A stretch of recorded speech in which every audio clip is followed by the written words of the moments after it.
Sa pangalan ng dakilang Panginoong Jesucristo, andito tayo sa pagpapatuloy po ng ating gawain na kung saan ang sitas o ebanghelyo na pinagkakaloob bawat Sabado ay atin pong binabasa, pinapaliwanag at binibigyan ng buhay upang ito'y maiugnay natin sa ating mga pang-araw-araw na pamumuhay. Sabi nga, iba yung tema last week, iba naman ngayon. Ngayon, ang tema ngayon, sa Santiago 1, 12 hanggang 18, sabi dito, mapalad ang taong nagtitiis ng tukso sapagkat pagkasubok sa kanya ay tatanggap siya ng putong ng buhay na ipinangako ng Panginoon sa mga nagsisilibig sa kanya. Ngayon po, para maunawaan natin yung pagtitiis sa tukso, kasi po ang pagtitiis po yung pagpipigil. Halimbawa, dumaan yung kuprador ng waiting, sasabihin sa'yo, tatama na yung numero mo. Ngayon, dahil sa narinig mo, tukso yun. Ngayon, pag grinab mo, pinatulan mo, napataya ka, natukso ka. Para din naman yan. Sama tayo sa sabungan. Tapos, mayroon ka namang nakalaan na pera, pambili sana ng gamot, pero napasama ka sa sabungan. Kasi po, yung lumalapit sa atin, ang tawag doon, isang pamamaraan panghikayat o tukso. Ngayon, paano magiging mapalad ang taong nagtitiis? Halimbawa, binalik-balikan ka na, hindi ka pa rin nagtataya, tapos nung niyaya ka sa buwan, niyaya ka sa inuman, hindi mo pinagbibigyan. Ibig sabihin niyan, nakapagtiis tayo. Kasi, bawat pagsubok, hindi po siya makakapasok sa buhay natin kung hindi dadaan sa tukso. Kasi po yun po yung pamamaraan ng Diablo. Unang pamamaraan ng Diyos, para ang tao may kayat na magsisi at magbalik loob sa Diyos, walang iba, pangaralan o pangaral ang salita ng Diyos, pakinggan natin, unawain, pagnilay-nilayan, noon po mapapasok yung unawa. Ngayon, ang pamamaraan naman ng Diablo, pagtukso. Kumbaga,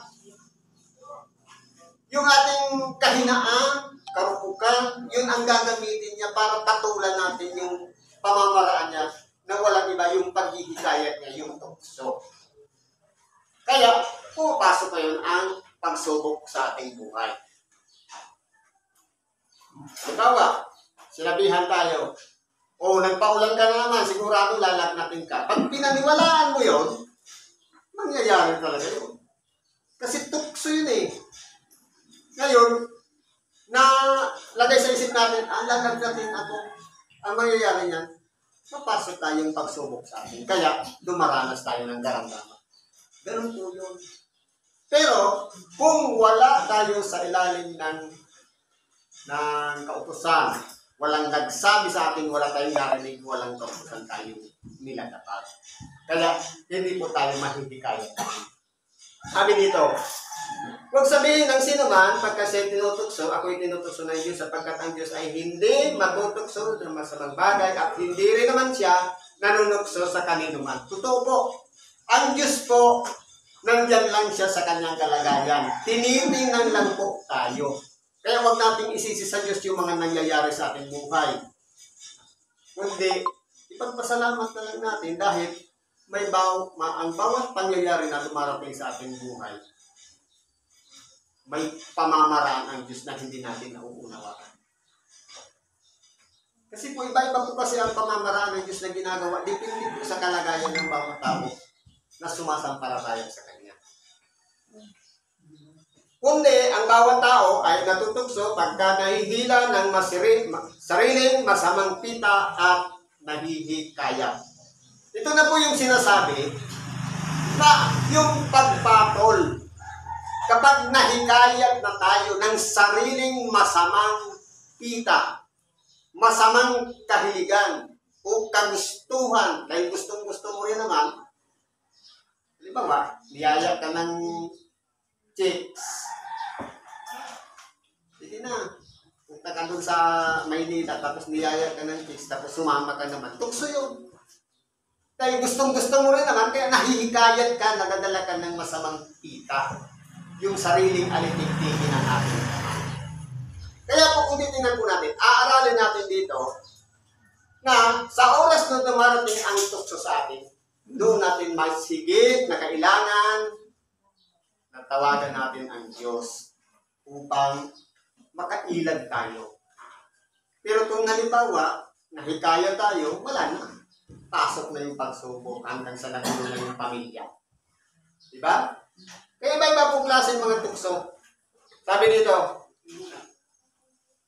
kung magkagayon, ang kahalayan, kung may paglingay na anak ng kasalanan, ang kasalanan ay pagka malaki na, ay namumunga ng kamatayan. Ito po ang realidad ng totoong buhay. Sabi sa banal na kasulatan, walang matuwid, wala kahit isa. Ibig sabihin, lahat po tayo ay nagkakasala. Maging sa pag-iisip, sa hakat, sa pagtingin, sa pandama, sa pang-amoy, sa pagpapasya o pagdidesisyon sa ating buhay, doon po tayo minsan nagkakasala. Mapalad yung tao na nagpasya na Sabado, nagsimba. Dahil maganda yung ginawa natin na nagpasya tayo makarinig ng tinatawag na salita ng Diyos. Sabi dito, kapag tayo ay nadala ng tukso o nahikayat ng pita ng laman at nahikaya, nagumunga po yun ng kahalayan. Dahil pwede mong ulitin. Nagkasala ka na, ulitin mo na naman. Kaya namumunga yan ng kahalayan. Ang kahalayan kapag naitaglihina, namumunga ng kasalanan. Ibig sabihin yan, mabigat na. Dahil kung bakit tinatago mo na sa pamilya mo na ginagawa mo yan o kaya halimbawa, tinatago mo na sa asawa mo na may relasyon ka, di ba? Ganun yun. Kaya mangyayari yan, namumunga na ng kasalanan. Ngayon, kapag lumalaki na yan, namumunga na ng kamatayan. Tama yung sinasabi ng Apostol Pablo, walang matuwid, wala kahit isa. Dahil lahat ng tao, pinakailangan dumanas ng kamatayan. Ibig sabihin, kung lahat ng tao papunta sa kamatayan, in summary, wala talagang matuwid. Dahil ang bunga ng ating kasalanan ay kamatayan. Kaya po lahat ng tao ay namamatay, ibinuburol at dinadala sa huling hantungan. Ibig sabihin, lahat tayo ay kinakailangan magsisi hanggang sa huling hininga ng ating buhay. Kinakailangan natin humingi ng tawad. Sabi dito, huwag kayong padaya, mga minamahal kong kapatid. Ang bawat mabuting kaloob at ang bawat sakdal na kaloob ay pawang buhat sa itaas, na bumababa mula sa Ama ng mailaw na walang pagbabago ni kahit anino man ng pagbabago. Totoo po, anumang bagay na ginawa nating kaloob, tumulong man tayo sa kapwa, nag-donate man tayo sa templo, basta nakagawa tayo ng kabutihan, mabuting kalooban yan o sakdal na kaloob, iyan ay regalo lang ng Diyos na pinagkatiwala sa atin. Minsan, nakagawa lang tayo ng kabutihan, ipagkukwento pa natin sa iba. Ano pa yung reward na matatanggap natin sa Diyos sa pagkabuhay na maguli sa mga tayo? Wala na. Durado na kasi tinanggap na natin yung pagpupuri na galing sa ating mga kapwa. Nalalaman ninyo ito, minamahal kong sa kanyang sariling kalooban ay kanya tayong ipinanganak sa pamamagitan ng salita ng katotohanan. Ito pong salita ng Diyos, ito yung katotohanan, dito po tayo ipapanganak sa papaanong paraan. Na kapag narinig natin ang salita ng Diyos, maalala natin yung mga pagkakasala na ginawa natin, labad doon sa mga aral natin na pakinggan, hahantong tayo sa pagtanggap ng kasalanan at pagsisi at pagbalik loob sa Diyos. Kaya, tatawagin na tayong anak ng Diyos. Hindi na tayo alipin nitong kasamaan, nitong sanlibutan.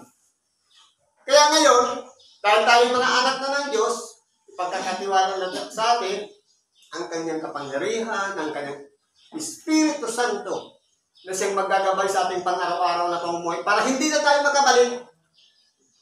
Dati noon, malaya tayong nakapaglalasing, nakapangbababae, nakapangbuhos ka sa kapwa, nakapandaraya. Ngayon, hindi na. May nagpukontrol na sarili natin kasama ng ating sariling konsensya o budhi dahil sa pagtawag sa atin bilang isang anak. Tayo'y maging isang uri ng pangunahing bunga ng kanyang mga nilalang. Ito po. Kasi po ang ating dakilang Panginoon nung bumaba sa dito sa ibabaw ng lupa.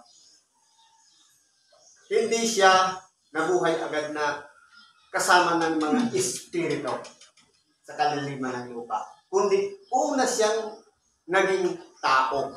Nagpakatao siya. Kaya ang tao ang naging pangunahing bunga sa kanyang mga nilalang na tinawag na mga anak. Tayo po yun. At ngayon, halos buong sanlibutan na kalat ng pangalan ng ating dakilang Panginoong Hesukristo na ipinangangaral ang salita ng Diyos. Siguro po hanggang dito na lang, pakikibagay natin sa oras na ito. Salamat sa Diyos. At ano man mga kahilingan natin, idulog po natin yung sa lahat sa Diyos at ipagkatiwala natin sa Kanya. Sa ngalan ni Kristo, salamat at mapagpalang araw sa bawat isa.